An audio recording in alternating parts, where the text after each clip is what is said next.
замечали, что после болезни начинается недержание или капельное подтекание мочи? Дело в том, что когда мы сморкаемся, кашляем, напрягается грудная клетка и создается давление на тазовое дно. Первое упражнение – дыхание с сопротивлением. Устанавливаем руки на ребра и дышим. Вдох, выдох.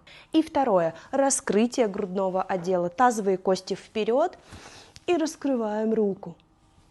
Вдох, выдох.